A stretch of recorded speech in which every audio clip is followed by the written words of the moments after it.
خواہش ہوئی کہ جو جسم نے رکھتا ہے جسم و جسمانیات سے ابھر رہا ہے تو وہ کہہ رہا ہے کہ میں ایک چھپا ہوا خزانہ تھا، مجھے یہ بات محبوب ہوئی کہ میں پہچانا چاہوں تو اس نے ایک مخلوق کو خلق کیا ہے اور مزاج قدرت یہ ہے کہ وہ شرک برداشت نہیں کرتا، یہ خدا کا مزاج ہے۔ اور خدا اپنے کلام مقدس حکمت میں یہ ارشاد فرما چکا ہے کہ میں گناہان صغیرہ اور کبیرہ دونوں معاف کر دوں گا، چاہے وہ صغیرہ گناہ ہو یا یہ کہ کبیرہ گناہ ہو، مگر خدا کہہ رہا ہے کہ میں مشرک کو معاف نہیں کروں،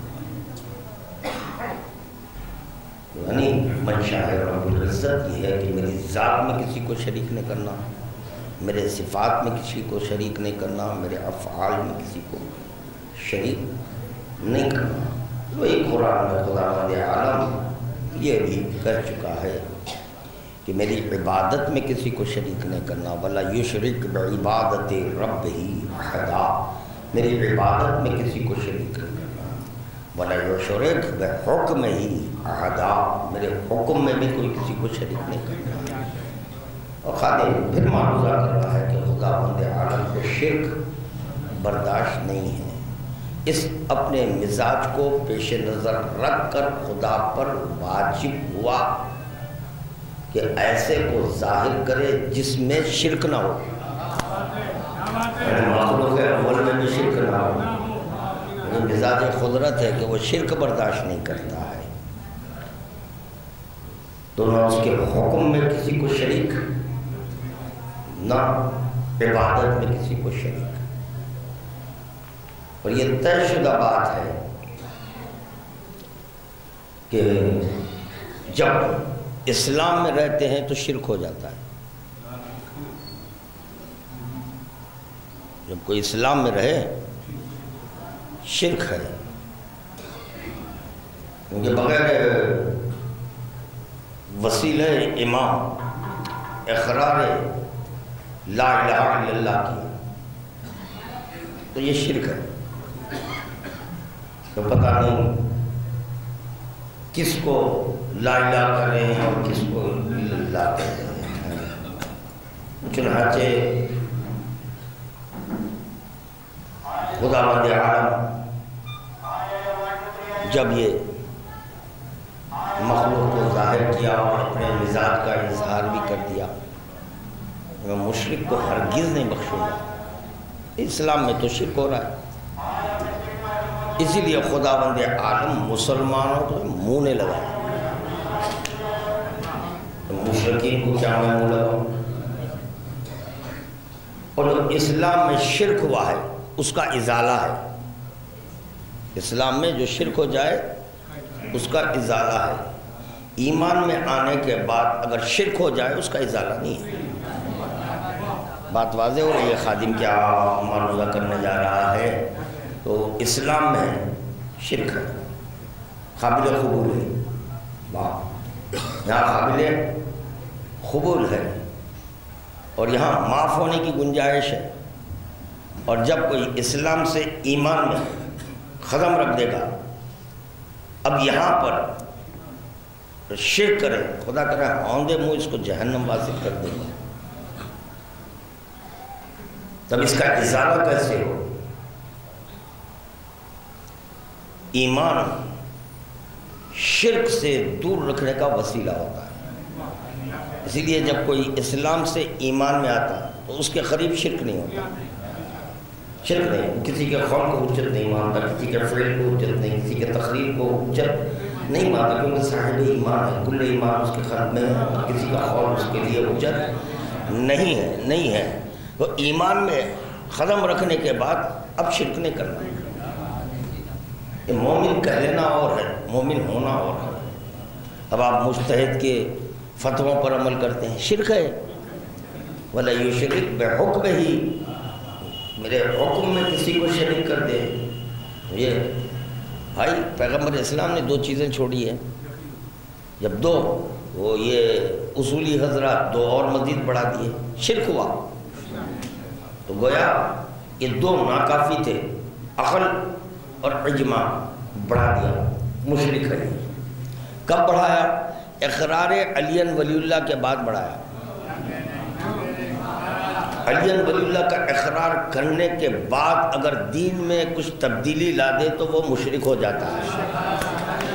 مسلمانوں کے لیے گنجائش ہے، بھی باقی ہے، کیونکہ تم دو کلمے پڑھے ہیں، بھی تیسرا کلمہ نہیں پڑھے ہیں، اسی لیے خدا بند عالم وہ شرک کو گناہ سمجھ رہا ہے، وہ شرک کو گناہ سمجھ رہا ہے۔ اور جیسے ہی اشرف امیر المومنین و امام المتقین علی ولی اللہ وصی رسول اللہ و خلیفتہ بلا فصل کہہ دیے، اب صاحب ایمان ہو گئے، صاحب ایمان ہو گئے۔ پیغمبر اسلام جو وعدہ کیا تھا وہ حدیث سنا دے رہا ہوں۔ پیغمبر اسلام یہ کہتے ہوئے نظر آئے میں اس کی شفاعت کروں گا جو سب سے بڑا گناہگار ہے۔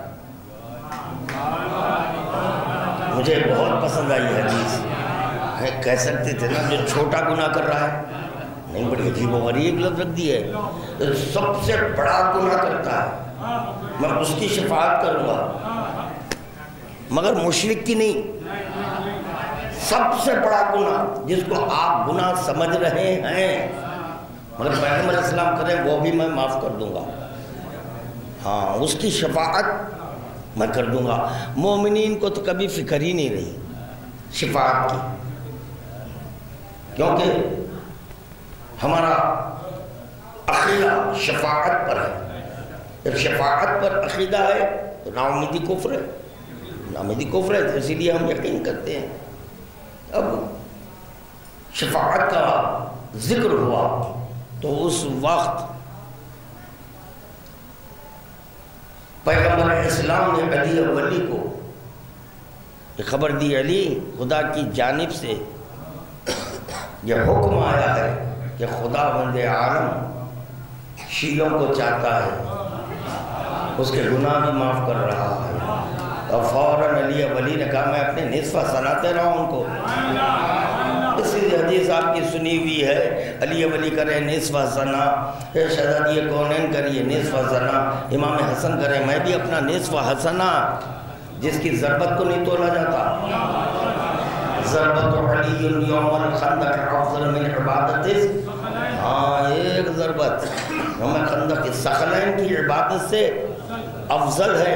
میں مولا کائنات کریں نصف حسنہ دے دوں گا، فاطمہ کریں میں اپنے نصف حسنہ دے رہی ہوں، حسن مصطفیٰ کریں میں اپنے نصف دے رہی ہوں، حسین مظلوم کریں میں اپنے نصف دے رہا ہوں۔ ایک مرتبہ رسول خدا نے کہا میں بھی تم سے کچھ کم نہیں ہوں، ہاں میں بھی تم سے کچھ کم نہیں ہوں، میں بھی اپنے حسنہ دے رہا ہوں۔ درود کا تحفہ پیش کریں بابا نے کہا۔ اب اس کے بعد کہا جا رہا ہے ناامیدی کفر ہے، ناامیدی تو آپ کو یقین نہیں ہے، رسول خدا پر یقین نہیں، علی مرتضیٰ پر یقین نہیں، شہزادی کونین پر یقین نہیں، کیونکہ وہ کہہ رہی ہے میں اپنے نصف حسنہ دوں گی۔ میرا مطلب یہ نہیں ہے گناہ کرو مگر مجھے لطف آ رہا ہے۔ اب خدا کہہ رہا ہے حسنہ کو معاف کرنا بندوں کا کام ہے، گناہوں کو معاف کرنا بندوں کا کام ہے، سیئات کو معاف کرنا بندوں کا کام ہے۔ میں معاف نہیں کروں گا، میں معاف نہیں کروں گا، اس کو حسنہ کا بدلے رسول خدا کر رہے ہیں سب سے بڑا گناہ ہوگا اس کی میں شفاعت کروں گا۔ تو میں یہ غور کرتا رہا کہ بڑا گناہ تو پیغمبر اسلام پر، یہ چھوٹے گناہ کا کیا ہوگا؟ یہ چھوٹے گناہ کون؟ تو کہا ایک ایک مومن میں اتنی قوت دی جائے گی وہ جس کا چاہے ہاتھ پکڑے جنت میں لے جائے۔ تو پتا چلا چھوٹے گناہوں کے لیے آپ اور ہم ہیں، بڑے گناہوں کے لیے پیغمبر اسلام ہے۔ خداوند عالم کہہ رہا ہے گناہ کو معاف کر دو تو میں بھی ایک عبد ہو جاؤں، نہیں اس گناہ کو میں حسنہ بناؤں گا، وہ گناہ کو حسنہ۔ اب بتائیں مجھے جو جتنا بڑا گناہ کرے گا، میں آپ سے نہیں کہہ رہا ہوں، میں اپنی ذات پر یہ حدیث کو وارد کر کہہ رہا ہوں، اب میں جتنا بڑا گناہ کیا اتنا بڑا اجر ہوا، اتنا بڑا۔ اب یہ سوچیں کہ کس چیز کی بنیاد پر اتنا بڑا اجر ہو رہا ہے؟ ایک اقرار ولایت کی بنیاد پر درود کا تحفہ پیش کرے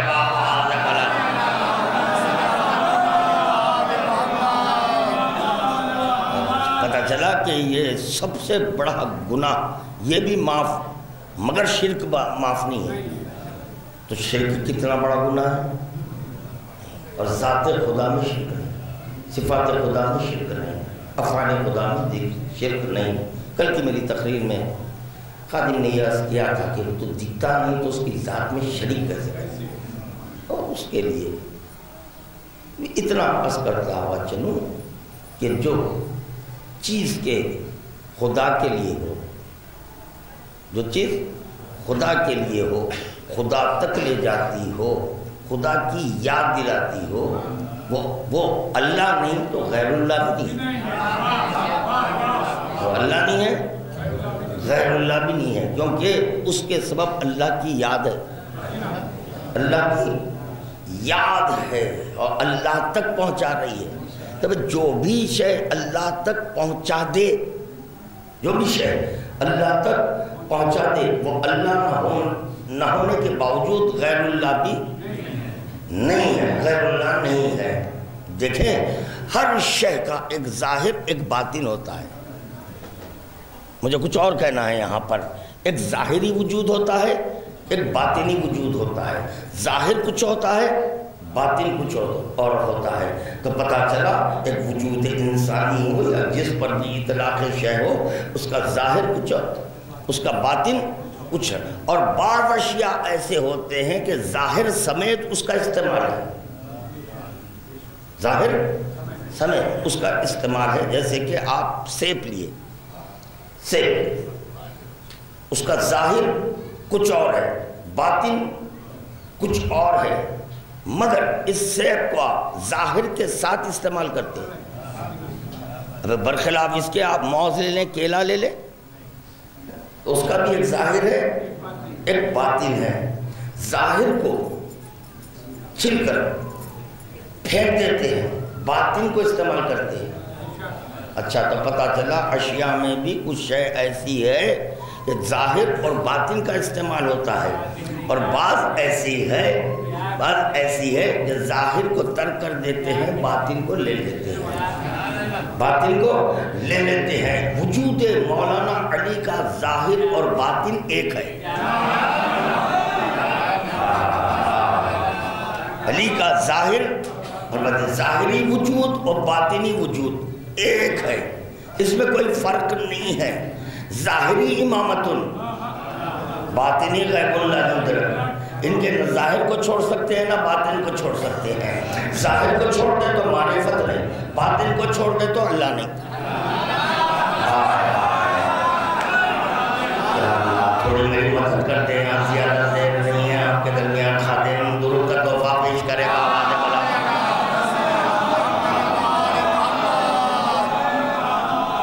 ظاہر کو ترک کر سکتے ہیں نا باطن کو۔ اب جو کوئی ان سے تمسک اختیار کر لے، اب ان کا ظاہر بھی مثل باطن ہو جاتا ہے، جس کی مثال پیغمبر اسلام ہے۔ کون ہے؟ پیغمبر اسلام۔ جب یہ اپنی نسبت علی سے دیے، لہموں کا، دموں کا وغیرہ وغیرہ، جب پیغمبر اسلام نے کہا، تو اب ان کا ظاہر بھی اس سے تمسک اختیار کیا جس کا ظاہر اور باطن ایک تھا۔ امام کا ظاہر عالم ناسوت میں لہموں کا لہمی ہے، دموں کا دمی ہے، عزموں کا، تھوڑا سنبھل کر سننا، لہموں کا لہمی، دموں کا دمی، عزموں کا۔ عالم کی مناسبت سے یہاں لہم ہے، مگر یہ حقیقت نہیں ہے، یہ حقیقت علویہ نہیں ہے۔ تو علی ولی کا ظاہر اور باطن ایک ہے۔ جب یہ ظاہر ہونے سے قبل باطن میں تھا، امام تھا، کیا تھا؟ امام تھا۔ ظاہر ہوا، امام ہوا، باطن کیا ہوا؟ جو اس کا ظاہر تھا وہ باطن ہوا، جو ظاہر تھا وہ باطن، یعنی اللہ ظاہر ہے، باطن میں امامت ہے، باطن میں امام۔ خواہش کی بنیاد پر اللہ اپنے کو ظاہر نہیں کیا، باطن کو ظاہر کیا۔ جب یہ باطن ظاہر ہوا تو اس کے باطن میں اب وہ آیا جو ظاہر تھا، جس کو غیب لا یدرک کہتے ہیں، جس کو غیب لا یدرک کہتے ہیں۔ مگر یہ طے شدہ بات ہے، یہ طے شدہ بات ہے، جس وقت کہ یہ باطن میں تھا، یعنی امام تھا، مگر اللہ ہی کہا جا رہا تھا۔ کیا کہا جا رہا تھا؟ اللہ کہا جا رہا تھا۔ جب یہ ظاہر ہو گیا، جب ظاہر ہو گیا حکم خدا کے سبب امام بولا جاتا ہے. مجھے خدا کہہ رہا ہے یا مجھے امام نہیں کہنا. ہر زمانے میں ایک امام کا رہنا لازمی ہے. زمانہ تو کجا، زمانہ بہت دور کی بات ہے، زمانہ نہیں. یہ حدیث خدا کی قسم بارہا کی سنی ہوئی ہے. اگر زمانے سے امام کا قدم اٹھ جائے تو زمانہ مست ہو جائے، اس کا وجود ختم ہو جائے. امام کا رہنا لازمی ہے، امام کا رہنا لازمی ہے. ارے زمانے کا رہنا اور ہے، اللہ کا رہنا اور ہے. اللہ کا رہنا، اللہ کا وجود ہے، باطن میں امام ہے، باطن میں امام ہے، اللہ کا وجود ہے. جب یہ امام ظاہر ہوا تو باطن میں الہ ہے. تو بتاؤ مجھے کس کے سبب وجود الہ ہے؟ کس کے سبب؟ کیوں کرتے ہیں مجھے پتہ نہیں. یہ خواہشات کہ جو ہے ذات پہ پڑھیں، اس پر پڑھیں، یہ بڑا مشکل میٹر ہے بھائی. یہ اس کو ہر ایک قبول نہیں کرتا، سمجھ نہیں سکتا، میں نہیں کر سکتا، قبول نہیں کر سکتا. اب اتنا بڑا مجمع ہے، اتنے بڑے مجمع میں 3-4 لوگ میرے ساتھ ساتھ ہم سفر ہیں، باقی سب محوے حیرت ہیں. آپ پہلے یہ بتائیں امام کو اللہ کا خیر کیوں سمجھ رہے ہیں؟ جس وقت خیر سمجھیں گے تو اس وقت یہ باتیں پیدا ہوں گی کہ امام سے اللہ کیسے. اجی غیر کی گفتگو نہیں کر رہا ہے خاتم، اسی ذات کی گفتگو کر رہا ہے جس کے باطن میں امامت ہے. اور اللہ ہے تو باطن میں امامت ہے، اس ذات کی بات کر رہا ہوں. اس ذات میں کسی کو شریک نہیں کرنا جس کے باطن میں امامت تھی. جب امامت ظاہر ہو جائے تو اس ذات میں کسی کو شریک نہیں کرنا. درود و توبہ پیش کر بابا.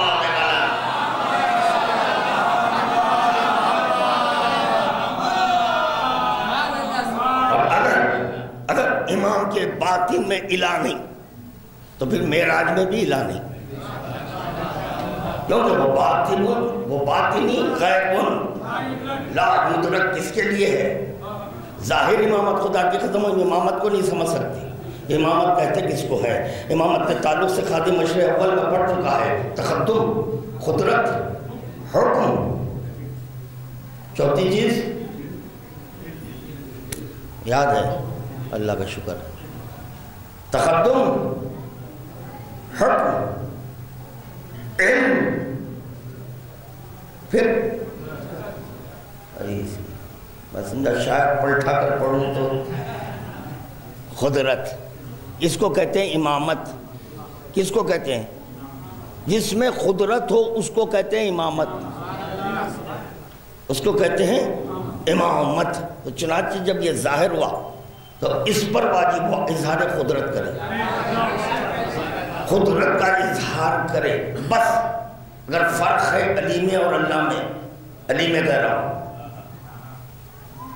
علی میں اور اللہ میں اگر فرق ہے، ایک ہی فرق ہے. وہ کیا ہے فرق؟ علی نہیں بنا سکتے، کیونکہ اگر علی ایک اور علی کو ظاہر کرے تو پھر یہ علی نہیں رہے گا، علی نہیں بلکہ اللہ ہو جائے گا. جب یہ اللہ ہو جائے گا تو اسی کا کلمہ پڑھنا پڑے گا. اب لا الہ اس کے لیے ہو جائے گا، الا اللہ اس کے لیے ہو جائے گا. پتہ چلا اللہ کا کام ہے علی کو ظاہر کرنا. جو علی کو ظاہر کر دے اس کو اللہ کہتے ہیں. اللہ سے بدل رہا ہوں، جو امام کو ظاہر کرے اس کو اللہ کہتے ہیں، اور جو اللہ کو ظاہر کرے اس کو امام کہتے ہیں. درود و توبہ پیش کرے بابا نے بنا. جس طرح وہ دو علی نے، اس طرح یہ دو اللہ نے، دو اللہ نے. اب ایک دوسرے پر یہ واجب ہوا اپنے آپ میں نفی کر لیں، اپنے آپ کی نفی کریں، ایک کا کلمہ پڑھوائیں، اس کا کلمہ پڑھوائیں، اس پر واجب ہوا. جب اپنا کلمہ پڑھوانا ہے امام کی نفی کرنا، جب ان پر یہ واجب ہوا اس کا کلمہ پڑھوائیں، اللہ کی نفی کرنا.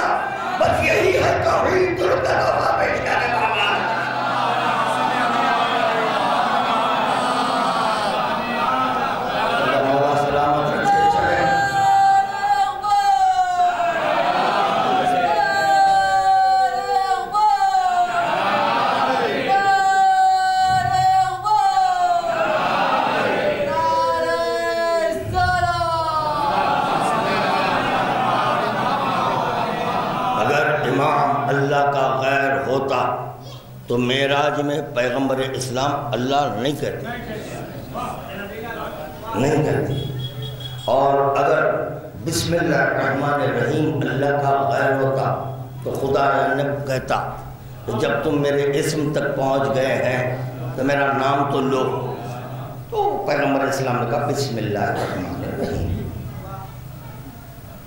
بسم اللہ جس کا یہ ترجمہ ہم سنتے ہوئے آئے ہیں کہ شروع کرتا ہوں میں اللہ کے نام سے جو رحمان اور رحیم ہے۔ کون ہے اللہ؟ جو رحمان اور رحیم ہے، اس سے ہم شروع کر رہے ہیں۔ بسم اللہ الرحمن الرحیم۔ خادم یہ چاہتا ہے، یہ بھی خواہش کی ہے، ارشد بھی خواہش کی ہے کہ آپ بسم اللہ الرحمن الرحیم پر پڑھنے والے ہیں۔ بھائی پڑھنے والے تو بہت کچھ ہیں، مگر یہ کہ باجیان مجلس سب مل کر ایک مجلس پڑھائیں تو بہت کچھ پڑھیں گے ہم، بہت کچھ۔ دیکھیں بار بار گھڑی دیکھتے ہوئے مجھے ذکر کرنا ہے، مجھے بات پسند نہیں ہے کہ میں فراد نمبر پر آتا ہوں تو اطمینان سے 2-2.5 گھنٹے آرامی سے میں گزار دیتا ہوں۔ یہ جب دماغ منتشر رہتا تو ذکر نہیں ہوتا، انتشار میں نہیں ہوتا۔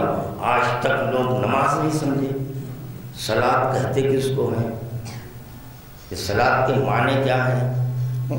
صلاۃ کہتے ہی مصلی کی یاد آتی ہے۔ نہیں، دوپہر کی میری مجلس آپ حضرات کے اذہان میں محفوظ ہوگی کہ کیا ہے صلاۃ۔ جیسے وہاں پر میں نے یہ بھی معروضہ کیا کہ ان اللہ و ملائکتہ یصلون علی النبی یا ایھا الذین آمنوا صلوا علیہ وسلموا تسلیما۔ کون کون شامل ہے درود میں؟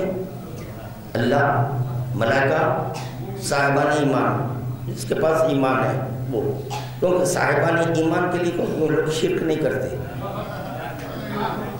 شرک نہیں کرتے، ان سے کہا گیا۔ تو جیسے کہا گیا تم درود پڑھو تو آپ کریں اللہم صلی علی محمد وعلی محمد، کہا جا رہا ہے آپ پڑھو، اور آپ کریں اللہم صلی علی محمد وعلی محمد۔ اے اللہ درود پڑھ، اللہ کو ڈیوٹی لگا دی، پڑھنا کس کو ہے؟ اللہم صلی علی محمد وعلی، اے اللہ، اللہم اللہ ہے نا یا آپ ہیں یا میں ہوں؟ نہیں، اللہ ہے۔ اللہم صلی علی، اے اللہ رحمت نازل کر، درود آپ کو پڑھنا ہے، اس سے کریں رحمت نازل کر۔ واہ، آپ بھی کس سے کام لے رہے ہیں؟ اللہ سے آپ کام لے رہے ہیں، تو درود پڑھ۔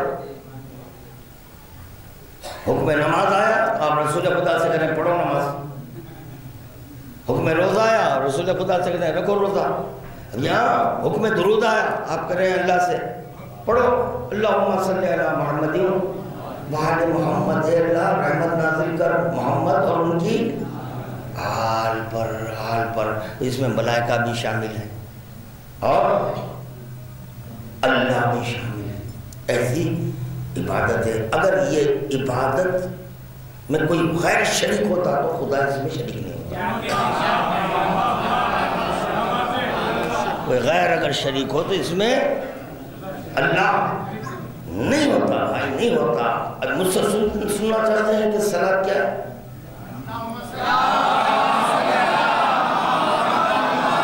ایک گروپ میں تو سنائیں گے صاحب،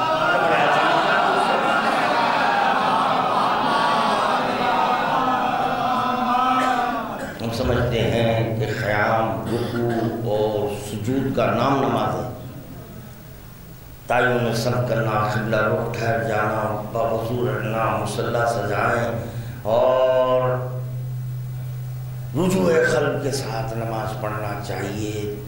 تکبیر کے لیے دونوں ہاتھوں کو بلند کرتے ہیں، کچھ دیر خیام میں ٹھہریں، کچھ رکوع میں رہیں، پھر سجدے میں چلے جائیں، پھر بحول اللہ قوتہ اقوموا وقعود کہہ کر دوسری رکعت میں شامل ہو جائیں۔ اسی کو ہم نماز سمجھ رہے ہیں، مگر دیکھا جا رہا ہے یہ ایسی نماز ہے لا صلاۃ الا برجوع، نماز اس وقت تک نہیں ہے جب تک کہ رجوع قلب نہیں ہے۔ رجوع قلب اگر ہوتا تو یہ مائنڈ ادھر ادھر تقسیم نہیں ہوتا. ادھر ادھر اگر چونٹی کاٹی تو بے چین ہو جاتے ہیں. چونٹی اگر کاٹی پیر میں مصلے پر ٹھہرے اسی اسلام میں اگر چونٹی کاٹ دے رجوع قلب چلا گیا تو آپ کا رجوع قلب کی طرف چونٹی کی طرف آ گیا. چونٹی کی طرف. یقیناً یہ نماز عبادت ہے مگر اس میں بھی رجوع قلب نہیں ملا. اور اگر حقیقی نماز پڑھنا ہے سجود القلب فی ذات اللہ یا صلاۃ الدائم، ذات احدیت میں قلب کا تجریز ہو جانا، سر کا نہیں، ہاتھوں کا نہیں، یہ گھٹنوں کا نہیں، اس کا سجدریز ہو جانا یہ صلاۃ نہیں ہے، یہ موقتی صلاۃ ہے. اور یہ ایسی صلاۃ ہے جس میں نیابت ہے. مگر سجود القلب فی ذات اللہ یا صلاۃ الدائم، ذات احدیت میں ذات علی کرے انا باب السجود، سجود القلب فی ذات اللہ یا صلاۃ الدائم، ذات احدیت میں قلب کا سجدہ. قل لا اسألکم علیہ اجرا الا المودۃ فی القربى. حبیب اجر میں کچھ نہیں چاہتا مگر یہ تمہارے اقربا سے مودت. یہ ہے ایسی عبادت ہے جس میں کوئی شریک نہیں، کوئی شریک نہیں. ارے کوئی شریک نہیں، وضو بھی شریک نہیں، پانی بھی شریک نہیں، وجود بھی شریک نہیں. اس کو کہتے ہیں لا شریک عبادت. درود تو واپس کرے بابا میں بلان. میری وہ مجلس یاد ہے کہ اگر ذکر میں زبان کا استعمال ہو تو زبان بھی شریک ہوئی. سبحان اللہ کہنا چاہ رہے ہیں، آج سبحان اللہ کہنے کے لیے زبان کی احتیاط ہوئی، زبان شریک ہوئی، سبحان اللہ میں شریک ہوئی. نہیں، یہ بھی عبادت نہیں ہے، یہ بھی عبادت نہیں ہے. عبادت تو بس وہی ہے جس پر اطلاق ذکر خفی ہو، اطلاق ذکر خفی ہو. ذکر خفی کا تعلق ظاہری اعضاء سے نہیں ہے بلکہ ذکر خفی کا تعلق قلب سے ہے. اور جب قلب ذکر کرنے لگتا ہے تو وہ سجدہ ہو جاتا ہے. جب سجدہ ہو جاتا ہے تو رجوع قلب پیدا ہوتا ہے. درود تو واپس کرے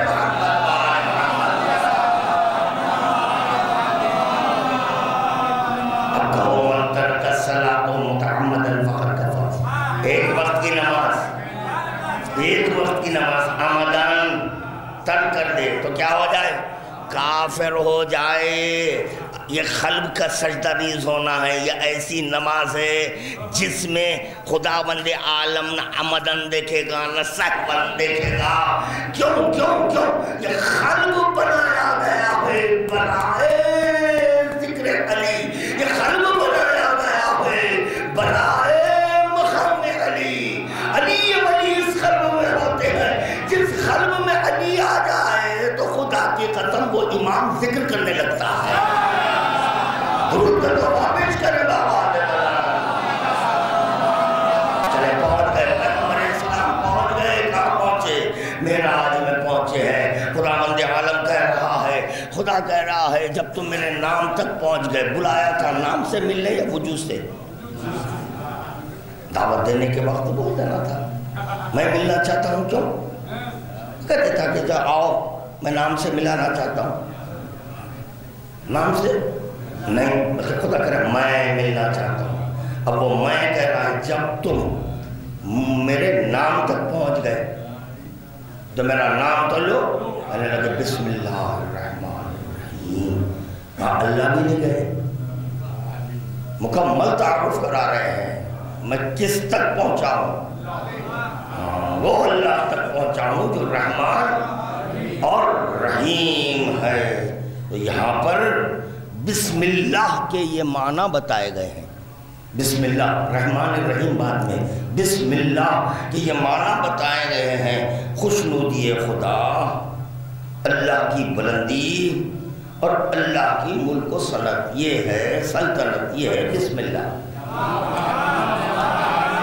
بسم اللہ کے جو معنی بتا گئے، بسم اللہ کہتے کس کو ہے؟ بسم اللہ ہے رحمان الرحیم، بات کی بات ہے، پہلے بسم اللہ کو تو سمجھے، بسم اللہ خوشنودی خدا، خوشنودی خدا، اللہ کی بلندی اور رفعت، اللہ اپنی بلندی اور رفعت اور اپنی خوشنودی کو دکھانے کے لیے، اپنے ملک اور سلطنت کو دکھانے کے لیے پیغمبر اسلام کو معراج میں بلایا کہ دیکھ لو کہ میرا ملک کیا ہے، میری سلطنت کیا ہے، میری خوشنودی کیا ہے، میری خوشنودی کیا ہے۔ اسی لیے علی کو دکھایا گیا ہے کہ دیکھو یہ میری خوشنودی ہے، یہ میری خوشنودی، یہ میرا ملک ہے، میری سلطنت ہے۔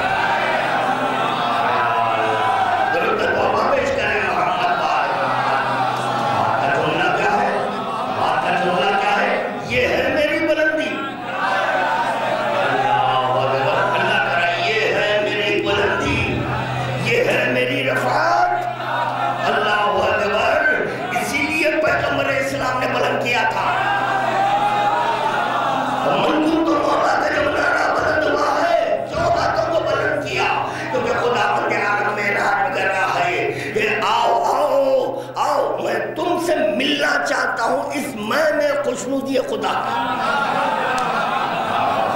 اللہ کی بلندی ہے، اللہ کی بلندی اور اس کا ملک اور اس کی سلطنت۔ سلطنت اب پڑھو قرآن، من الملک هذا اليوم، بولو بولو آج کس کی مملکت، کس کی مملکت؟ تو پتہ چلا جب سب ختم ہو جائیں گے علی رہنے والے ہیں، خدا کی خوشنودی کے لیے، خدا کی خوشنودی، خدا کی سلطنت، خدا کا ملک اور خدا کی رفعت، خدا کی بلندی، خدا کا کمال، خدا کا حسن، خدا کا جمال، خدا کی قدرت، خدا کی قدرت۔ کیسی قدرت ہے، کیسی خدا کی قدرت ہے کہ جس کو خلق کر کر خدا شان کی منزل میں آتا ہے اس کا سر جھکوا دے۔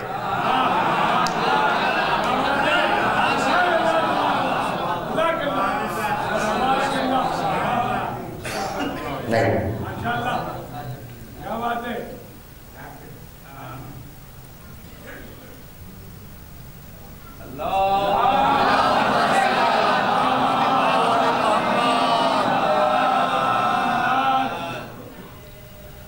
عقل وہی ہے جو کمال کے سامنے سجدہ کرے۔ تو میں کہہ سکتا ہوں اپنے کمال کا کلمہ پڑھوا کر پیغمبر اسلام لوٹ رہے ہیں، کیونکہ میں عقل کل ہوں، میں بھی ہر مقام پر سجدہ نہیں، ایسے مقام پر سجدہ کیا کہ جہاں پر کمال خدا ہے، جہاں پر سلطنت خدا ہے، جہاں ملک خدا ہے، جہاں خوشنودی خدا ہے، تو خوشنودی خدا کی خاطر پیغمبر اسلام نے سر جھکا دیا۔ کس کی خوشنودی؟ علی کی نہیں۔ لوگ سمجھتے ہیں کہ اگر علی کے در پر سب سجدہ ریز ہو جائے تو علی، خدا فخر کرتا ہے، خدا کی خوشی کے لیے علی کے در پر سر جھکاؤ۔ اگر خدا کی خوشنودی چاہتے ہیں تو علی کے سامنے پیغمبر اسلام نہیں کرے میں باب سجود ہوں، اگر وہ کہتے ہیں میں باب سجود ہوں، وہیں جھکاتے ہیں ہم۔ کیا کلمہ ہم دونوں کا پڑھے بھائی، دونوں کا کلمہ پڑھے ہیں، مگر یہ طے شدہ بات ہے تیسرے کلمے کے سبب یہ دو کلمے پڑھے ہیں۔ اگر تیسرا کلمہ نہیں ہوتا تو ہم یہ دو کلمے نہیں پڑھتے۔ خدا کی قسم ہم ہرگز نہیں پڑھتے۔ درود کا تحفہ پیش کرے کم از کم میں۔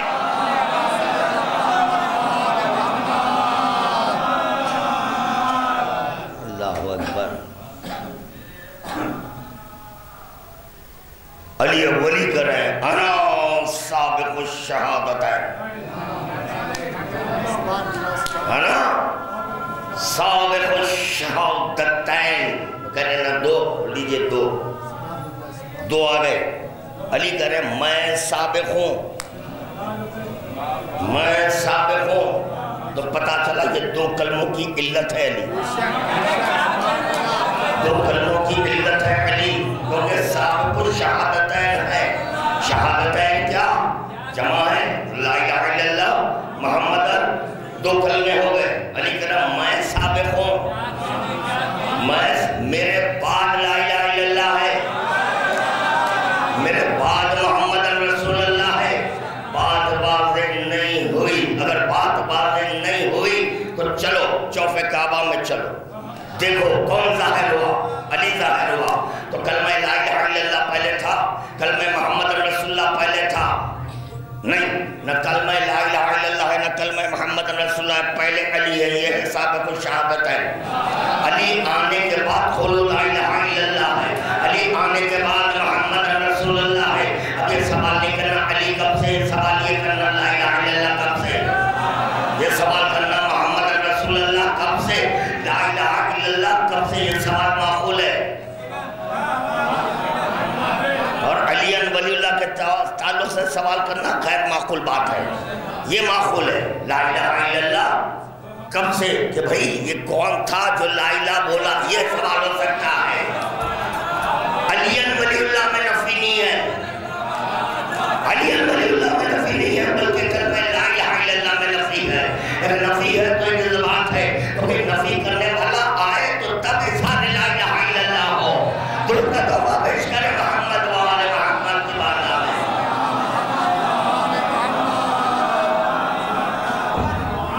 ہم سے کہا جاتا ہے کیا یہ آیت اللہ کی نگاہ سے یہ حدیث نہیں، عجیب الحدیث گزری، قرآن کا بار گزری. قرآن نہیں، قرآن پڑھے مگر اندھے بن کر پڑھے.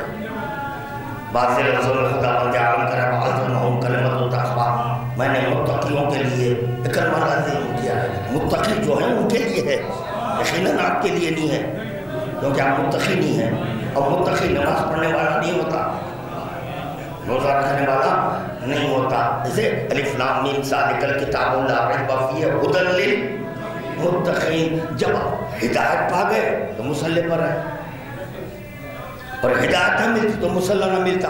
تو پہلے تلاش کرو کہ ہدایت کہتے کس کو، متقی کس کو کہتے ہیں. متقی کس کو کہتے ہیں؟ جو جس کے دل میں علی آ جائے، تو علی کی محبت یہی تقویٰ ہے. یعنی حب کا تقویٰ والایمان وبغض کا کفر ونفاق وشرک. کیا ہو گیا؟ اگر شرک آ گیا تو پتہ چلا یہ ذات ایسی ذات ہے کہ اس ذات میں اگر کوئی شرک کرے تو یہ مانا جائے گا کہ خدا کی ذات میں شرک ہے، کیونکہ اس ذات میں اس ذات میں کوئی فرق نہیں ہے. یہی فعل ہے، یہی قول ہے، یہی امر ہے، یہی صفت ہے، یہی ذات ہے.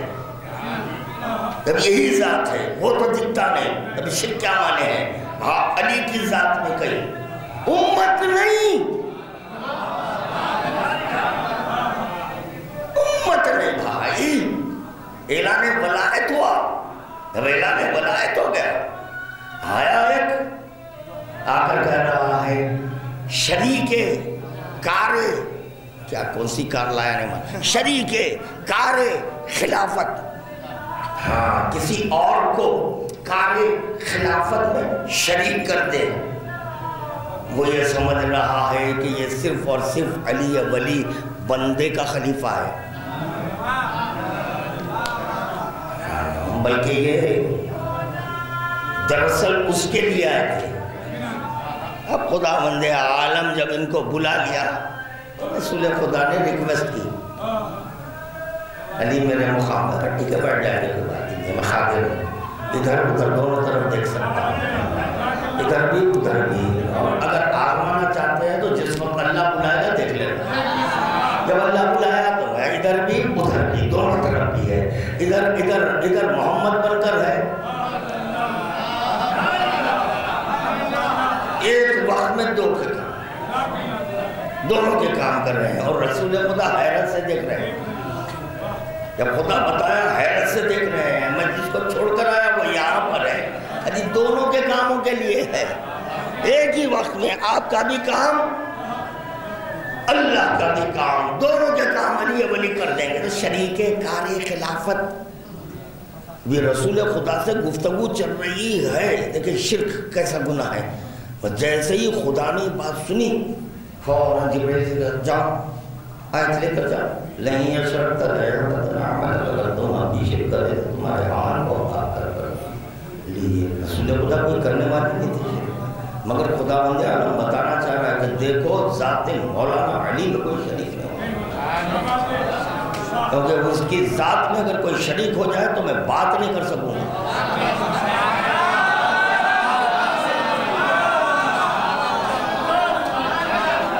مولانا خوش رکھے، مولانا آباد و شاد رکھے.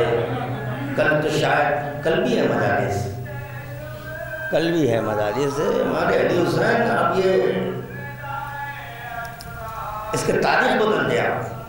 میں بھی مطمئن نہیں ہو رہا ہوں، نہیں میں مطمئن ہو تک پڑھنے کا آدمی ہوں. میں مطمئن ہو رہا ہوں، سامعین کا اختیار ہے وہ چاہے مطمئن ہو نہ ہو. میں جب تک کہ مطمئن نہیں میں ممبر سے نہیں اترتا. یہ ہے کیا کروں. اب دیکھیں 1 گھنٹے میں مجھے 2 مجلسیں پڑھنی ہیں ایک ہی ساتھ میں. 11 بج گئے ہیں، اس لیے آپ سے کہہ رہا ہوں دیکھیے سوچیے، ہو سکے تو کوئی اور تواریخ میں یا آپ یہ ثلاثہ کو چھوڑ کر خمسے میں آ جائیے. میں پتہ نہیں کیا بول دیا. نہیں 3 مجلسیں اسی لیے بولا میں، اس ثلاثہ کو چھوڑ کر خمسے میں آ جائیں. پتہ نہیں آپ کو کیا سمجھے گی. یہ 3 مجالس ہیں، یہ 3 کو چھوڑ کر 5، تو اسی لیے کہا یہ ثلاثہ کو چھوڑ دیں خمسے میں آ جائیں تو انشاءاللہ تعالی پھر خادم خمسہ پڑھے گا. جی میں انشاءاللہ تعالی انشاءاللہ میں دوں گا 5 مجالس کے تاریخ میں دوں گا انشاءاللہ. میں مطمئن ہوں، میں مطمئن نہیں ہوں ان مجالس سے. میں نہیں 1 ساعت میں تو میرا جی نہیں بھرتا. کئی باتیں ذہن میں آ رہی بھی. رحمان اور رحیم ہے بھی رکھے ہوئے 2 ہیں اور آواز دے رہے ہیں. بسم اللہ پر روک دیا. خوشنودی ہے خدا. صلی اللہ محمد محمد سب مل کر پڑھنا.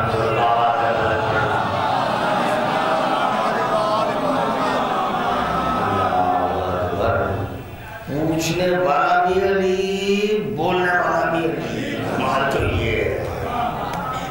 من الملک کہنے والا بھی علی، للہ الواحد القہار کہنے والا بھی علی. جب آپ طے کریں کہ من الملک کیا ہے، للہ الواحد القہار کیا ہے. اسی لیے کہا جا رہا دیکھو سب ختم ہو جائیں گے، صرف خدا کی سلطنت باقی رہے گی. اس کی حکمرانی ہے، باقی ہے. اس سے مراد علی ہے، علی ہے. اگر تم علی سے تمسک اختیار کر لیں گے تو تم بھی باقی رہیں گے. میں کسی کو موت کے گھاٹ اتارنے کے لیے دیکھیں سنیں ولایت کیا ہے. ولایت کہتے کس کو ہے؟ ولایت کے لاتعداد معنی و مطالب ہیں.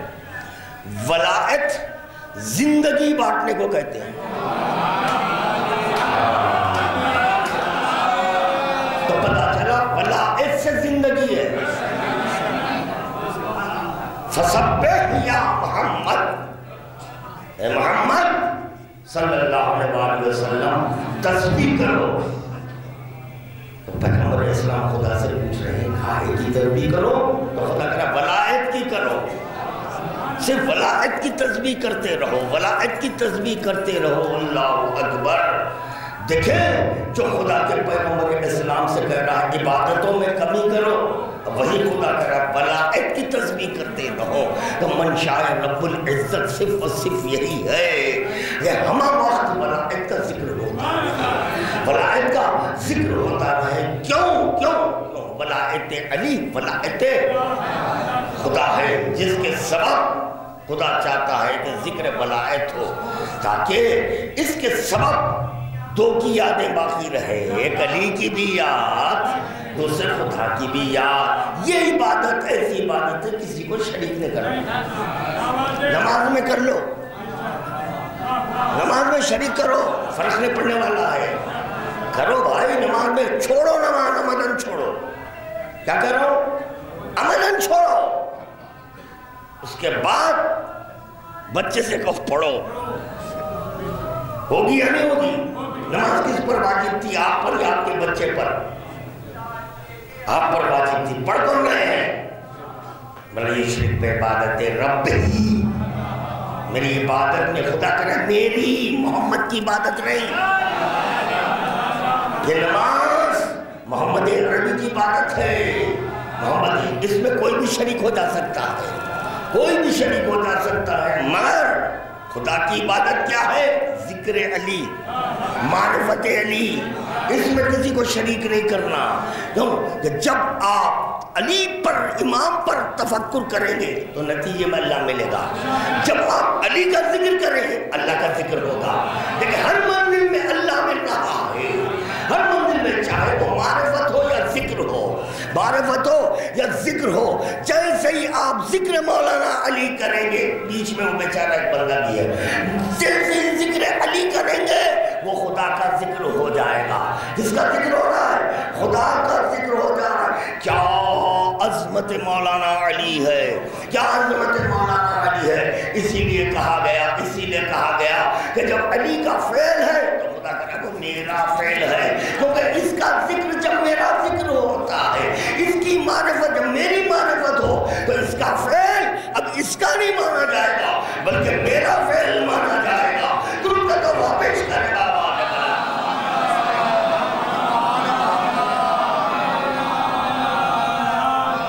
اب آپ طے کریں کہ کون شرک کر رہا ہے۔ الحمدللہ ہم سب اخباری اس گناہ سے محفوظ ہیں کیونکہ بہت بڑا گناہ ہے، ہم دو کو فالو کرنے والے ہیں، قرآن اہل بیت، قرآن اہل بیت، اسی کی تخلیق۔ یہ جس کو حدیث فہمی نہیں ہے وہ بھی آج کل حدیث کہنے کی کوشش کر رہے ہیں، وَأَمَّا مَنْ كَانَ مِنَ الْفُقَهَاءِ والی حدیث، من الفقہاء نہیں سمجھ رہے ہیں، اور بعض حضرات کا کہنا ہے یہ حدیث میں جو فقہاء کا لفظ استعمال ہوا ہے اس سے مراد ہے امام۔ من کیا مطلب ہے؟ من الفقہاء، فقہاء میں سے، یہ تو 12 کے 12 امام ہیں، تو ان میں سے نہیں، جو بھی فقیہ ہے، جو بھی فقیہ ہے، اس سے جب آپ رجوع ہوں گے تو یہ مانا جائے گا کہ آپ امام سے رجوع ہوئے، کیونکہ فقیہ کبھی اپنا قول نہیں دیتا، وہ قول امام دیتا ہے، جو فقیہ ہے، فقیہ کی بات کر رہا ہوں۔ اب یہاں پر فقیہ کو مجتہد کر رہے ہیں، یہ تو ایسی بات ہے بھائی، دیکھیے جس خبر سے کرامتیں ظاہر ہوئی اب لوگ قبضہ کر لیے، کریں گے ہمارے بزرگ ہیں، ہمارے عروس بھی ہو رہا ہے، اور اب پھول مالے بھی چڑھائے جا رہے ہیں، سب ایک ازدحام ہے، اور جب تحقیق کریں تو وہ ان سے کوئی تعلق ہی نہیں ہے، مگر کرامتیں جب ظاہر ہوئی۔ اسی طرح فقیہ کے تعارف جب واقف ہیں تو کہہ دیا فقیہ سے مراد مجتہد ہے، توبہ کرو میاں، مجتہد کبھی فقیہ نہیں، فقیہ اور ہے اور مجتہد اور ہے، اور جو فقیہ ہو، جو فقیہ ہو جائے وہ یہ جانتا ہے کہ کون سی عبادت افضل ہے، فقیہ جانتا ہے کون سی عبادت افضل ہے، اسی سے سمجھے مجتہد اور فقیہ میں کتنا بڑا فرق ہے۔ فقیہ حبیب ہے، وہ جانتے ہیں کہ کون سی عبادت افضل ہے، کیا چھوڑیں اور کیا بچائیں، ولائد کو بچائیں یا نماز پڑھیں، تو نماز چھوڑی فقیہ کا کام ہے یہ۔ اتنی تو سمجھ بوجھ ہم میں بھی ہے، اخباریوں میں اتنی سمجھ بوجھ ہے کہ ہم جانتے ہیں کہ پہلے نماز پڑھیں یا ماتم کریں، ہمیں اتنی سمجھ بوجھ ہے۔ حدیث فہمی ہے، الحمدللہ مومنین ہے، اس لیے حدیث فہمی ہے، ہم جانتے ہیں کہ نماز پڑھنا یا جیب میں سجدہ لے کر پڑھنا، بغل میں مصلی، جیب میں سجدہ، باوضو کیا کہنا؟ دیکھو نماز کا وقت آتے ہی ماتم چھوڑنا نہیں چھوڑنا ہے، نہیں چھوڑنا ہے۔ حبیب ابن مظاہر کیا کہہ رہے ہیں؟ اگر اللہ حیات نو دے گا تو میں فرش عزا پر عزاداروں کی خدمت کروں گا اور فرش عزا پر بیٹھوں گا۔ یہ نہیں کہہ رہے ہیں کہ جس وقت حسین نے کہا تھا کہ حبیب نماز پڑھ لو تو میں نے کہا نہیں اب یہ نماز تو اب نہیں، اب آپ کے جد کے ساتھ اب یہاں ولایت میں اپنی جان قربان کر دینا یہ افضل ترین عبادت ہے، افضل ترین۔ تو جو خواہش ہے تو یہ ہونا چاہیے تھا نا اللہ حیات نو دے تو وہ جو چھٹی کی نمازیں پڑھ لیں گے، نہیں وہ نماز کا تو ذکر بھی نہیں ہے، وہ نماز کا ذکر نہیں ہے، وہ نماز تو ادا ہو گئی، وقت آ کر کوئی ایک بار درود پڑھ لیتا ہے تو امام کریں جس سے جو بھی چھوٹ گیا اس کو ہم ادا کریں گے، دیکھیے جیسا امام ادا کریں گے ہم کر سکیں گے، کر سکتے ہیں؟ پتہ نہیں بھئی آپ کر سکتے ہیں تو پھر پڑھیے، پڑھیے امام سے بہتر اگر کر سکتے ہیں تو پڑھیے، ماتم چھوڑیے نماز پڑھیے۔ ہم جانتے ہیں جب کوئی چیز چھوٹ جاتی ہے امام کرے ہم پر درود پڑھ لو، تم سے جو بھی صرف نماز نہیں، نماز جو بھی چھوٹ گیا اس کو ہم ادا کر لیں گے۔ کون کہہ رہا ہے؟ خادر کہہ رہا ہے،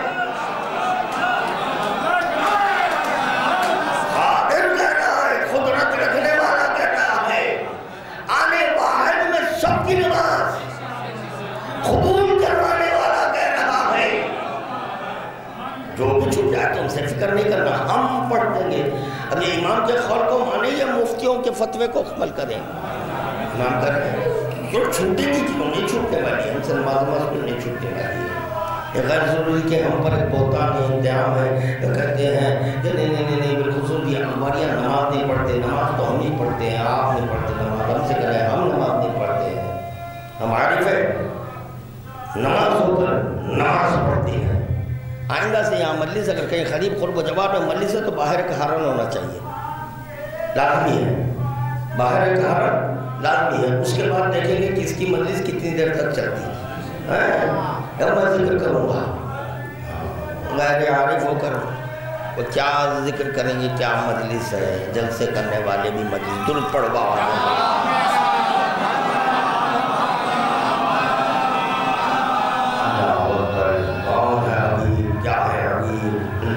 خدمت حبیب کے، کیوں کہہ رہا ہوں خدمت حبیب کے؟ یہ وہ حبیب ہے جس کو رومال حسین ملا، اسی طرح حر کے بھی خدمت ہے، بڑے عالی خدمت ہے، یعنی چند لمحوں میں حر کے خدمت بدل دی ہے حسین، چند لمحوں میں حر کے خدمت بالکل کہتے ہیں کیا بات رہے تو اخباری ہے۔ حر جب تک وہاں تھے حسینی تھے نہیں تھے، کیا تھے؟ یزیدی لشکر کے تھے جب تک وہاں تھے، اور جیسے ادھر آ گئے حسین کہہ رہے ہیں معاف کیا، نہ صرف معاف کیا، نہ صرف حسین کہہ رہے ہیں معاف کیا، اللہ نے معاف کیا، کیونکہ ان کا معاف کرنا اللہ کا معاف کرنا ہے۔ اللہ نے خدمت حر حبیب، اسی پر ذکر تمام کروں گا، حر کے خدمت حبیب کے خدمت، حر کے سر پر بھی رومال باندھا گیا۔ حسین نے مظلوم کربلا میں دیکھا کہ حر کی پیشانی سے خون مسلسل جاتی ہے، خون نہیں رک رہا ہے، ایک مرتبہ رومال نکالا سر پر باندھا، جیسے ہی رومال باندھا خون رک گیا۔ کافی عرصے کے بعد جب ایک خبر کھولی گئی، دیکھا کہ یہ رومال بڑا قیمتی ہے، اس کی کوئی قیمت نہیں لگا سکتے، تو چنانچہ دوسرا کپڑا باندھا گیا، جیسے ہی کھولا گیا خون جاری ہوا۔ جو خدا کی راہ میں اپنی جان دیتے ہیں، زندہ ہیں، ثبوت دے رہے ہیں، کہ دیکھو میں مرا نہیں بلکہ میں زندہ ہوں، تو خون جاری ہوا۔ اور جیسے ہی وہی رومال پھر باندھ دیا گیا، خون رک گیا۔ اسی طرح حبیب کو بھی رومال باندھا گیا، حبیب کو بھی رومال باندھا گیا، مگر ہائے حسین مظلوم کروایا، یہاں حسین کو رومال باندھ رہے ہیں اور حسین کے جسم سے لباس اتارا جا رہا۔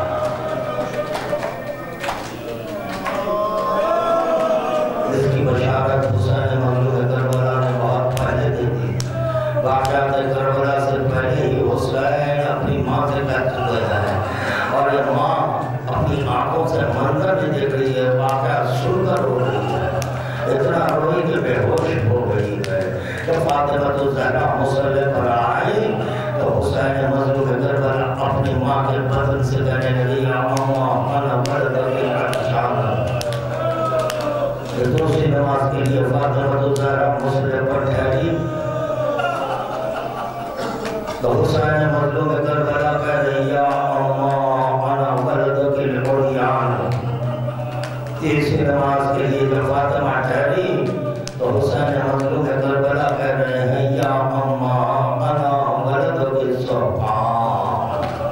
جب یہ تین کلمات فاطمہ سن لی، آئی اپنے بابا کی خدمت میں آ کر کہنے لگی، بابا میرے بدن میں جو بچہ ہے، جب میں مصلی پر ٹھہرتی ہوں تو کہتا ہے، یا اماں انا ولدک العطشان۔ بابا اس کا مطلب کیا ہے بابا؟ تو چنانچہ رسول خدا نے کہا، بیٹی تیرے بدن میں جو بچہ ہے تو یہ کہہ رہا ہے کہ اماں یہ تمہارا وہ بیٹا ہے جو پیاسا سے بھا کیا جائے گا۔ اللہ اکبر۔ فاطمہ الزہرا گریہ کرنے لگی، کہا بابا یہ دوسرا مسئلہ کیا ہے؟ کہتا ہے، یا اماں انا ولدک العریان۔ بیٹی اب یہ دو جملوں کی تصویر نہ پوچھ، بہتر یہ ہے کہ نہ پوچھ۔ شہزادی کونین کا اصرار بڑھا۔ ایک مرتبہ رسول خدا نے کہا، بیٹی جب تیرے بچے کو پیاسا بھوکا پیاسا ذبح کیا جائے گا، آئے اس کے جسم سے لباس اتار لیا جائے گا۔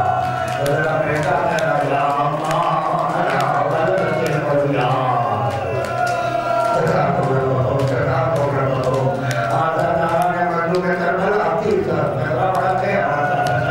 اسی پر ذکر کو میں تمام کر رہا ہوں۔ اللہ تعالیٰ نے مظلوم کربلا جب تیسرے فصل کا موقع آیا اور رسول خدا نے کہا کہ نہیں، علی ولی تو خلیفہ بچاؤ۔ علی ولی کو بلایا گیا، کہا کہ اپنی زوجہ کا شانہ تھام لینا۔ مشکل کشا کو بلایا جا رہا ہے، علی ولی فاطمہ الزہرا کا شانہ تھامے۔ اس کے بعد فاطمہ بولے گی، بابا بتائیے کہ میرا بچہ کیا کہہ رہا ہے؟ تو رسول خدا نے کہا، جب تیرے بچے کو بھوکا اور پیاسا ذبح کیا جائے گا، اس کے جسم سے لباس اتار دیا جائے گا، آئے تیرے لال پر گھوڑے دوڑائے جائیں گے، جس کا لاشا پامال کر دیا جائے گا۔ اور جیسے ہی رسول خدا نے کہا، ادھر علی ولی کا ہاتھ چھوٹا، ادھر فاطمہ پر خشیدہ بھی ہو گئی، گریہ کرنے لگے، اللہ رے ام المصائب زینب کا مقدر۔ زینب اپنے آنکھوں کے سامنے کیا دیکھ رہی ہے؟ آئے اپنے آنکھوں کے سامنے حسین مظلوم کربلا کو پیاسا دیکھ رہی ہے۔ میں کہوں گا، یا علی آؤ اپنی بیٹی کا شانہ تھامو۔ ارے وہ وقت بھی آ گیا کہ حسین کے سینے پر شمر سوار ہو گیا، ہاتھ میں خنجر، وہاں محمد آئے زینب کا دامن پھیلا رہ گیا، شمر کا خنجر چلا، زینب بن بائد۔